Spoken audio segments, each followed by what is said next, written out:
You can take away a man's gods, but only to give him others in return. The World Cup is the largest shared spectacle on Earth. No religious festival, political event, or single broadcast draws more of humanity's attention. Millions travel across borders to attend, and billions watch from their homes as 11 players carry the hopes of a nation onto the football pitch. We call this sport, but psychologically, something much deeper is taking place. Jung believed that the human psyche is naturally oriented towards something greater than the individual. When traditional religious forms collapse, the psychological energies once carried by them do not simply vanish. They migrate into politics, ideology, nationalism, and perhaps most visibly of all, football. Football has its temples, rituals, songs, symbols, saints, and sacrifices. It gives people identity, community, and experiences of collective transcendence. But it also raises a more troubling question. What happens when a game is asked to carry the spiritual weight once carried by religion? Perhaps football has not merely become the world's most popular sport. Perhaps it has become the first truly global religion. Human beings do not only search for pleasure, security, or survival. They search for meaning. They seek communities that give them identity, and moments in which the boundaries of the individual self are dissolved into something greater. These needs do not disappear when belief in traditional religion declines. A person may stop attending church, but they do not stop searching for belonging. Jung's point was not simply that people consciously choose something to believe in. He believed the psyche itself creates images of transcendence. Across cultures and throughout history, human beings have produced gods, myths, heroes, and rituals. These patterns appear consistently because they express fundamental structures within the unconscious. The religious impulse, in this sense, is not limited to belief in a particular doctrine. It is the tendency of the human mind to orient itself around something it experiences as ultimate, something that gives order to chaos, something that tells the individual who they are, something that places suffering inside a larger story. For centuries, God occupied that center in much of the Western world. Religion gave people a symbolic framework through which suffering, sacrifice, and death could be understood. It gave communities a shared language of meaning. But when God no longer occupies the center of a culture, that center does not remain empty. The psychological need remains. And when an old symbolic system loses its power, the energy once held within it begins to move elsewhere. It may attach itself to politics. It may attach itself to nationalism. And it may attach itself to football. Not because football is inherently deceptive or meaningless, but because it provides many of the forms through which the religious impulse has always expressed itself. It offers ritual, symbols, heroes, and belonging. It gives the individual a larger identity into which they can temporarily dissolve. The supporter does not merely watch a team. They become part of it. They speak of its history as their history. Its victories become their victories. Its losses become personal wounds. The group becomes more than an organization. It becomes an inheritance, a community, and a source of meaning. This is why the decline of traditional religion does not necessarily create a less religious society. It creates a society that no longer recognizes the religious nature of its own behavior. The forms change, the language changes, the objects of devotion change, but the underlying impulse remains. And in the modern world, few objects have attracted more collective devotion than football. Human beings do not only search for pleasure, security, or survival. They search for meaning. They seek communities that give them identity, and moments in which the boundaries of the individual self are dissolved into something greater. These needs do not disappear when belief in traditional religion declines. A person may stop attending church, but they do not stop searching for belonging. Jung's point was not simply that people consciously choose something to believe in. He believed the psyche itself creates images of transcendence. Across cultures and throughout history, human beings have produced gods, myths, heroes, and rituals. These patterns appear consistently because they express fundamental structures within the unconscious. The religious impulse, in this sense, is not limited to belief in a particular doctrine. It is the tendency of the human mind to orient itself around something it experiences as ultimate, something that gives order to chaos, something that tells the individual who they are, something that places suffering inside a larger story. For centuries, God occupied that center in much of the Western world. Religion gave people a symbolic framework through which suffering, sacrifice, and death could be understood. It gave communities a shared language of meaning. But when God no longer occupies the center of a culture, that center does not remain empty. The psychological need remains. And when an old symbolic system loses its power, the energy once held within it begins to move elsewhere. It may attach itself to politics.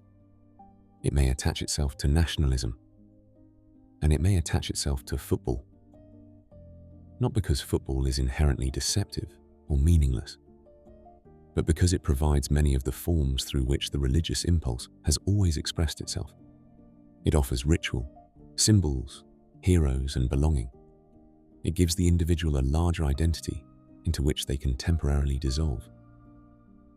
The supporter does not merely watch a team, they become part of it. They speak of its history as their history. Its victories become their victories. Its losses become personal wounds. The group becomes more than an organization. It becomes an inheritance, a community, and a source of meaning. This is why the decline of traditional religion does not necessarily create a less religious society. It creates a society that no longer recognizes the religious nature of its own behavior. The forms change, the language changes, the objects of devotion change, but the underlying impulse remains. And in the modern world, few objects have attracted more collective devotion than football.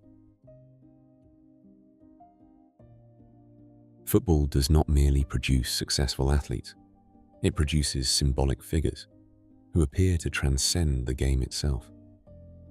The exceptional player becomes a vessel for collective hope, ambition, and identity. His life is gradually reorganized into the structure of myth. Jung believed the hero was one of the recurring archetypal patterns of the human psyche.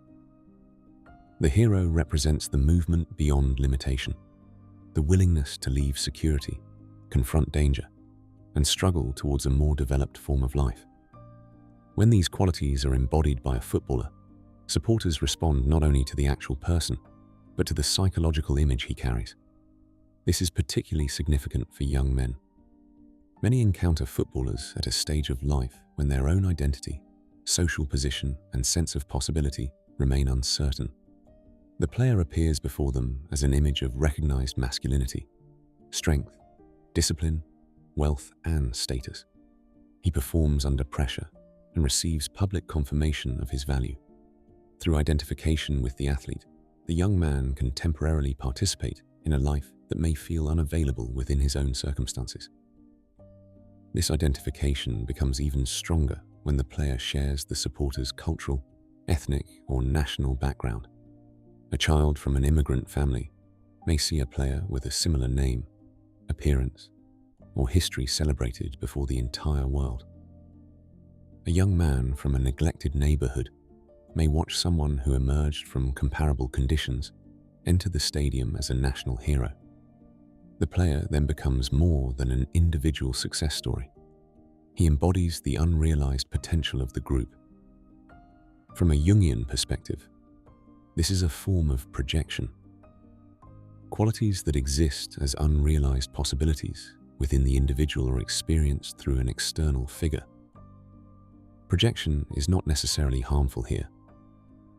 A heroic figure, can awaken ambition and expand a young person's sense of what is possible. Representation can loosen the psychological boundaries imposed by class, race, poverty, or social expectation. The player can become proof that inherited circumstances are not always final.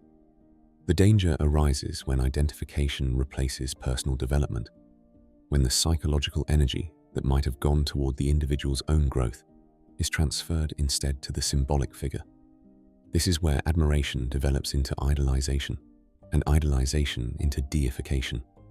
The player is no longer regarded as an exceptional but limited human being. He is elevated above ordinary humanity. His talent is described as supernatural. His arrival produces mass gatherings. His shirts are preserved, his boots displayed, objects associated with him treated as relics. He is called chosen, divine, immortal, a savior, a footballing god. The player is fixed within collective memory and granted symbolic immortality. This is why the idolization of footballers resembles religious worship. It produces chosen figures, stories of suffering and redemption, communities of followers, and moments of collective exaltation. Football has become powerful because it satisfies needs that reach far beyond sport. It gives people ritual, identity, belonging, and moments of collective transcendence. It turns teams into symbols of the nation and players into heroes through whom courage, discipline, and possibility become visible. Jung would not necessarily dismiss this. The community, joy, and inspiration are real. His concern would be whether we understand what we are placing onto the game. The nation projects its pride and insecurity onto the team. The supporter projects unrealized qualities onto the player. Admiration can then become idolization, and idolization can become deification. The hero grows greater as the spectator becomes smaller. The player begins to live out courage, ambition, and freedom on behalf of those watching. When he succeeds, the crowd feels elevated through him. When he fails, the same crowd punish him for revealing that he was human all along. But the symbol was never meant to replace the individual's life. The final whistle always comes. The crowd disperses. The supporter returns to himself. Football may have become a global religion because the modern world remains more religious than it realizes. The temples changed. The rituals changed. The gods were given new names and sent onto the pitch. The question is whether we continue worshipping from the stands or recognize what the hero was trying to awaken within us.